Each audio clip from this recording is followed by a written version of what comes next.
എല്ലാവർക്കും കർത്താവായ യേശുക്രിസ്തുവിന്റെ നാമത്തിൽ സ്നേഹവന്ദനം. ഇന്ന് നമ്മൾ വായിച്ച ഈ സങ്കീർത്തനത്തിൽ നിന്ന് ചെറിയ ഒരു സന്ദേശം, ചെറിയൊരു ചിന്ത പറഞ്ഞു ഇരിക്കാനായിട്ട് താല്പര്യപ്പെടുന്നു. 127 സങ്കീർത്തനം ശലോമോന്റെ സങ്കീർത്തനമാണ്. പ്രായോഗിക ജീവിതം, ദൈനംദിന ജീവിതത്തിന് വേണ്ട ശലോമോന്റെ ചില ജ്ഞാനവചനങ്ങളാണ് ഈ സങ്കീർത്തനം.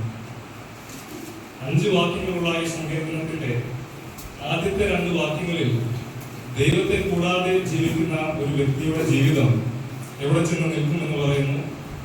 രണ്ടാമത്തെ ഭാഗത്ത് ദൈവത്താൽ അനുഗ്രഹിക്കപ്പെട്ട ഒരു വ്യക്തിയുടെ ജീവിതം എങ്ങനെയായിരിക്കുമെന്ന് പറയുന്നു.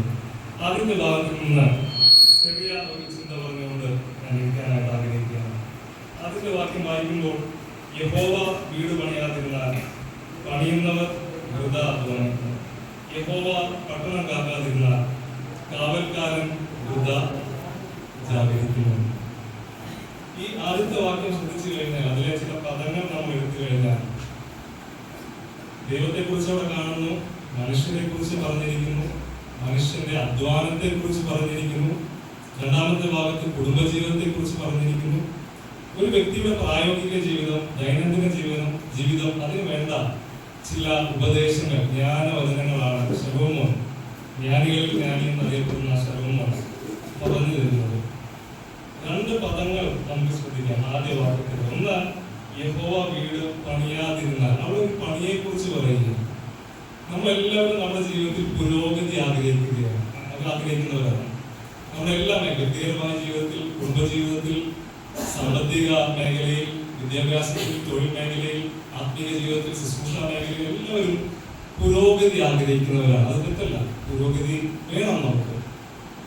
ഭവനം പണിയുക എന്ന് പറഞ്ഞാൽ അത് കല്ലും മണ്ണും കൊണ്ടുണ്ടാക്കിയ വീടിനെ കുറിച്ചല്ല, കുടുംബത്തെ കുറിച്ചാണ് ഉദ്ദേശിക്കുന്നത്. കുടുംബത്തിന്റെ എല്ലാ മേഖലകളെ കുറിച്ചാണ് ഉദ്ദേശിക്കുന്നത്. അപ്പോൾ എല്ലാവരും പുരോഗതി ആഗ്രഹിക്കുന്നവരാണ്. ഇനി രണ്ടാമത്തെ ഒരു ആശയം, യഹോവ പട്ടണം കാക്കാതിരുന്നാൽ കാവൽക്കാരൻ വൃഥാ ജാഗരിക്കുന്നു. കാവലിനെ കുറിച്ച് അല്ലെങ്കിൽ സംരക്ഷണത്തെ കുറിച്ചാണ് പറയുന്നത്. നമ്മളെല്ലാവരും സംരക്ഷണം, ഒരു തരത്തിൽ അല്ലെങ്കിൽ മറ്റൊരു തരത്തിൽ പ്രൊട്ടക്ഷൻ, സംരക്ഷണം ആഗ്രഹിക്കുന്നവരാണ്. സംരക്ഷണത്തിന് വേണ്ടി പല കാര്യങ്ങളും ചെയ്യുന്നവരാണ്.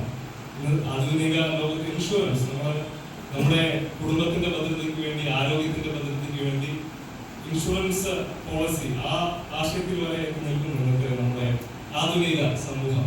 അപ്പോൾ ഒന്ന്, പുരോഗതി, ഡെവലപ്മെന്റ് എല്ലാ മേഖലകളിലും നമ്മൾ ആഗ്രഹിക്കുന്നു. 2, ഒരു സംരക്ഷണം. ഈ 2 കാര്യത്തിനു വേണ്ടിയാണ് നമ്മൾ ഇന്ന് എല്ലാ കാര്യങ്ങളിലും നമ്മൾ ബന്ധപ്പെടുന്നതും നമ്മൾ അധ്വാനിക്കുന്നതും.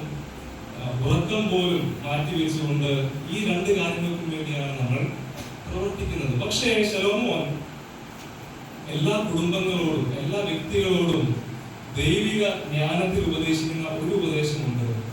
ദൈവത്തെ മാറ്റി നിർത്തിക്കൊണ്ടുള്ള പുരോഗതിക്കായുള്ള പരിശ്രമങ്ങൾ, ദൈവത്തെ മാറ്റി നിർത്തിക്കൊണ്ടുള്ള സംരക്ഷണത്തിനായുള്ള പരിശ്രമങ്ങളെല്ലാം കറങ്ങിത്തിരിഞ്ഞ് പൂജ്യത്തിൽ വന്ന് നിൽക്കും. അതെ, ഒരു സമയത്ത് പുരോഗതിയിലേക്ക് പോകുന്നു എന്ന് തോന്നും എങ്കിലും അവസാനം അത് വ്യർത്ഥം എന്നാണ് പറയുന്നത്.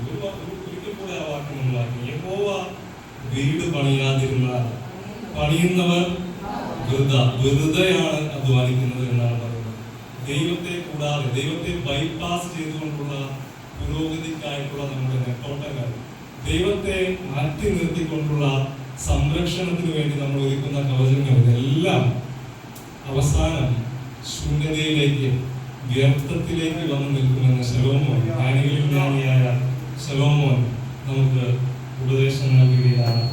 ഇതിൽ നമ്മൾക്ക് ആശ്വാസം തരുന്ന ഒരു കാര്യം, ദൈവം നമ്മളോട് ചേർന്ന് നമ്മുടെ കുടുംബം പണിയാൻ ആഗ്രഹിക്കുന്നു എന്നുള്ളതാണ്. ദൈവം, നമ്മുടെ സൃഷ്ടാവായ ദൈവം, നമ്മളെ രക്ഷിച്ച ഈ മഹാദൈവം, നമ്മുടെ കുടുംബങ്ങൾക്ക് അടിസ്ഥാനമിട്ട, സമൂഹത്തിന് അടിസ്ഥാനമിട്ട ഈ മഹാദൈവം നമ്മുടെ ജീവിതത്തിന്റെ, നമ്മുടെ കുടുംബത്തിന്റെ, നമ്മുടെ സഭയുടെ, സമൂഹത്തിന്റെ ഒരു എഞ്ചിനീയർ ആയിട്ട് നിൽക്കുവാൻ, അല്ലെങ്കിൽ നമ്മുടെ പണിയിൽ പങ്കുചേരുവാൻ അവിടുന്ന് ആഗ്രഹിക്കുന്നു എന്നുള്ളതാണ് ഇതിൽ നമുക്ക് ഉള്ള ഏറ്റവും സന്തോഷം. ദൈവം ഇറങ്ങി വരികയാണ്. ദൈവം എഞ്ചിനീയർ ആയിട്ട്, ദൈവം നമുക്കുള്ള ആ ജീവിതം ഡിസൈൻ ചെയ്തു തരാൻ നമ്മുടെ ഈ പണിയിൽ നമ്മളെ ഗൈഡ് ചെയ്യുവാൻ, നമ്മളെ സഹായിക്കുവാൻ ഇറങ്ങി വന്നിരിക്കുകയാണ്. പക്ഷെ പലപ്പോഴും നമ്മൾ ദൈവത്തെ മാറ്റി നിർത്തിക്കൊണ്ട് സ്വന്തം വിവേകത്തിൽ ഊന്നിക്കൊണ്ടാണ് നമ്മുടെ പുരോഗതിക്കായിട്ട് നമ്മുടെ ജീവിതത്തിന്റെ കെട്ടുറപ്പിന് വേണ്ടി പോരാടുന്നത്. പക്ഷെ അതെല്ലാം കറങ്ങി തിരിഞ്ഞ് വ്യർത്ഥതയിലേക്ക്, ശൂന്യതയിലേക്ക് എത്തിച്ചേരുമെന്ന് പറയാം. ശൂന്യം അല്ലെങ്കിൽ വ്യർത്ഥം എന്നുള്ളതിനെ അവിടെ ഉപയോഗിച്ചിരിക്കുന്ന എബ്രായ പദം ഷെവ് എന്നുള്ളൊരു പദമാണ്. ഷെവ് എന്നുള്ളൊരു പദമാണ്. അതിന്റെ അർത്ഥം ശൂന്യത, വ്യാജം, നുണ, ഇതൊക്കെയാണ് ഇതിന്റെ പല അർത്ഥങ്ങൾ. അപ്പോൾ ദൈവത്തെ മാറ്റി നിർത്തിക്കൊണ്ട് ജീവിക്കുന്ന ഒരു ജീവിതം ഒരു വ്യാജ ജീവിതമാണ്. അല്ലെങ്കിൽ നുണയാണ് നമ്മൾ ജീവിച്ചുകൊണ്ടിരിക്കുന്നത്, മായയാണ് നമ്മൾ ജീവിച്ചുകൊണ്ടിരിക്കുന്നത്. കാരണം യോഹന്നാൻ അപ്പോസ്തലൻ 1-ാം ലേഖനത്തിൽ പറയുകയാണ്, ദൈവേഷ്ടം ചെയ്യുന്നവൻ എന്നേക്കും ജീവിക്കും, ലോകവും അതിന്റെ മോഹങ്ങളും. നമ്മളിവിടെ ഉണ്ടാക്കുന്നതെല്ലാം, ക്ഷീണം ദൈവത്തെ മാറ്റി നിർത്തിക്കൊണ്ട് ഉണ്ടാക്കുന്നതെല്ലാം വ്യർത്ഥതയിലേക്ക് വരുന്നൊരു നാളുണ്ട്. നാം ദൈവത്തിന് മുമ്പാകെ നിൽക്കുന്ന ആ നാളാണ്. കർത്താവ് പറഞ്ഞു, ഒരുവൻ മുഴു ലോകവും നേടിയിരിക്കുന്നതിന്റെ ആത്മാവിനെ നഷ്ടമാക്കിയാൽ അവൻ എന്ത് പ്രയോജനം? ഇവിടെ ഇരിക്കുന്ന കുഞ്ഞുങ്ങളോട് പറയട്ടെ, നിങ്ങൾ പഠിക്കുന്നു, ഇനി മുന്നോട്ട് നിങ്ങൾക്കൊരു ഭാവിയുണ്ട്.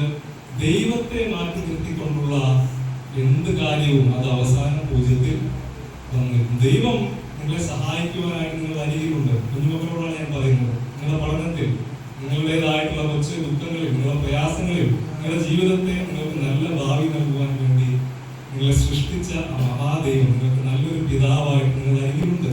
ആ ദൈവത്തോട് പ്രാർത്ഥിച്ച് നിങ്ങൾ ഓരോ കാര്യങ്ങൾ ചെയ്യുമ്പോൾ നിങ്ങൾക്ക് നല്ലൊരു ശുഭഭാവി തീർച്ചയായിട്ടും. ഇവിടെ ഇരിക്കുന്ന കുടുംബങ്ങളോട്, വ്യക്തി ജീവിതങ്ങളോട് ഞാൻ പറയട്ടെ, ഒരു സ്ഥാപനമാണ്, ഈ സ്ഥാപനത്തോട് പറയട്ടെ, ദൈവത്തിന് 1-ാം സ്ഥാനം കൊടുത്ത് ഇവിടെ നാം ചെയ്യുന്ന ഓരോ കാര്യങ്ങളും ദൈവസന്നിധിയിൽ സമർപ്പിക്കുന്നുവെങ്കിൽ ദൈവത്തിന്റെ ഇഷ്ടപ്രകാരമുള്ള ഒരു സഫലത നമ്മുടെ എല്ലാ കാര്യങ്ങൾക്കും നൽകും. അതൊരു വ്യർത്ഥതയിലേക്ക്, ഒരു ശൂന്യതയിലേക്ക് എത്തിച്ചേരാതെ വേണം. അത് ദൈവനാമത്തിന്റെ മഹത്വത്തിന് കാരണമായി തീരുന്നു. അപ്പോൾ നമ്മുടെ പുരോഗതിക്ക് വേണ്ടിയുള്ള നമ്മുടെ ഓട്ടങ്ങൾ, നമ്മുടെ നെട്ടോട്ടങ്ങൾ, സംരക്ഷണത്തിന് വേണ്ടി നാം ചെയ്യുന്ന കാര്യങ്ങൾ, നമ്മുടെ ഭാവി ഭദ്രമാക്കുവാൻ വേണ്ടിയുള്ള നമ്മുടെ ഓട്ടത്തിൽ ദൈവത്തിനും ദൈവത്തിന്റെ നിയമങ്ങൾക്കും 1-ാം സ്ഥാനം നാം കൊടുക്കുമെങ്കിൽ അത് സഫലമാകും. അടുത്തൊരു വാക്യത്തിന്റെ ഒരു കാര്യം പറഞ്ഞാലിരിക്കാം. 2-ാം വാക്യത്തിൽ നിങ്ങൾ അധികാരത്തെ എഴുന്നേൽക്കുന്നതും എന്തിനാണ് ഇത് ചെയ്യുന്നത്? പുരോഗതിക്ക് വേണ്ടി, ഭദ്രതയ്ക്ക് വേണ്ടി, സംരക്ഷണത്തിന് വേണ്ടി. അധികാരത്തെ എഴുന്നേൽക്കുന്നതും നന്നാ താമസിച്ച് കിടക്കാൻ പോകുന്നതും കഠിന പ്രയത്നം ചെയ്ത് ഉപജീവിക്കുന്നതും.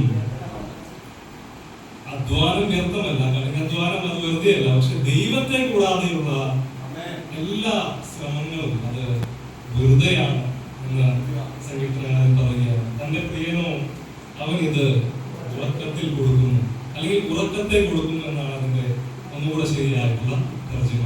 ദൈവം ഉറക്കത്തെ കൊടുക്കുന്നു എന്ന് വെച്ചാൽ ദൈവത്തിൽ ആശ്രയിച്ച് ദൈവത്തോടുകൂടെ കുടുംബം പണിയുന്നവൻ, ദൈവത്തിൽ ആശ്രയിച്ച് ദൈവത്തോടുകൂടെ പുരോഗതിക്കായി ശ്രമിക്കുന്നവൻ, കർത്താവിൽ ആശ്രയിച്ച് ദൈവത്തോടുകൂടെ ആ സംരക്ഷണത്തിനായി ജാഗരിക്കുന്നവൻ, അങ്ങനെയുള്ളവരുടെ പരിശ്രമം ഒരിക്കലും വ്യർത്ഥമല്ല.